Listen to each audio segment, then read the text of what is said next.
पिता ने 4 महीने तक तड़प तड़प कर दम तोड़ दिया। मां बिलखती रही। अंतिम संस्कार में भी नहीं पहुंचे योगी आदित्यनाथ। जनता की सेवा के लिए योगी ने कुर्बान कर दिया पुत्र धर्म, निभाया राजनेता होने का कर्म।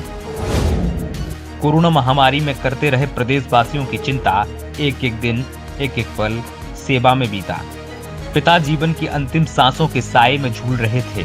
माता असहनीय दुख को देखकर बिलख रही थी। परिवार को चिंता थी कि मुख्यमंत्री बेटा पिता के लिए हर वीआईपी इलाज करवाएगा, लेकिन किसी को नहीं पता था कि उनका मुख्यमंत्री बेटा अपने माता पिता से ज्यादा उत्तर प्रदेश के लाखों करोड़ों माता पिताओं की चिंता में सब कुछ छोड़ देगा। जब महंत बने तो मंदिर और सनातन धर्म की चिंता की। अब मुख्यमंत्री बने हैं तो प्रदेशवासियों को अपना परिवार मान रहे हैं। उत्तर प्रदेश के मुखिया योगी आदित्यनाथ की वो कहानी तो आपने सुनी ही होगी कि कोरोना महामारी के समय में उनके पिता ने 4 महीने तक अस्पताल में इलाज करते हुए दम तोड़ दिया था। लेकिन योगी आदित्यनाथ ने पिता के अंतिम दर्शन के समय गंवाने से ज्यादा उत्तर प्रदेश वासियों की सेवा को तजुर्बत दिया। आज हम आपको योगी आदित्यनाथ के अपने पिता तक के अंतिम संस्कार में शामिल न होने की उसी घटना से रूबरू कराएंगे जो आपके होश उड़ा सकती है।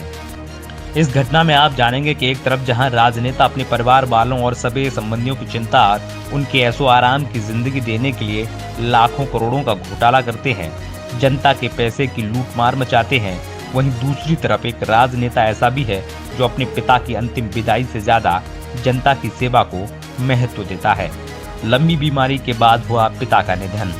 किडनी और लीवर की समस्या के कारण काफी लंबे समय से बीमार चल रहे थे योगी आदित्यनाथ के पिता आनंद बिष्ट का निधन 20 अप्रैल 2022 को हो गया था। 89 साल के आनंद सिंह फॉरेस्ट रेंजर के पद से रिटायर हुए थे। बीते 13 मार्च को उन्हें दिल्ली के एम्स में एडमिट कराया गया था।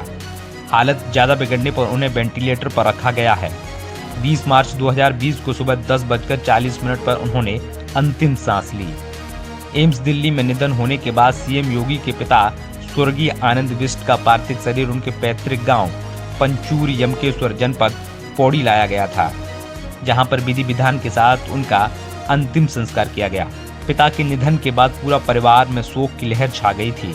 योगी की मां बिलख रही थी। बताया जाता है कि योगी आदित्यनाथ के पिता का करीब 4 महीने तक अस्पताल में उपचार चला था। इस दौरान उनकी मां और पूरे परिवार को आस थी कि उनका मुख्यमंत्री बेटा पिता की देखभाल के लिए आएगा, लेकिन योगी आदित्यनाथ तो अपना संन्यास और राजनीतिक धर्म अदा करने में जुटे थे। उन्होंने महज एक पत्र लिखकर मां को बिलखती हुई आंखों से आंसू पोंछने का काम किया। सीएम योगी आदित्यनाथ ने अपने पिता के निधन के बाद कहा था कि वैश्विक महामारी कोरोना वायरस के खिलाफ देश की लड़ाई को उत्तर प्रदेश की 23 करोड़ जनता के हित में आगे बढ़ाने का कर्तव्य बोध के कारण मैं अंतिम दर्शन नहीं कर सका। कल 21 अप्रैल को लॉकडाउन के कारण अंतिम संस्कार के कार्यक्रम में हिस्सा नहीं ले पाऊंगा।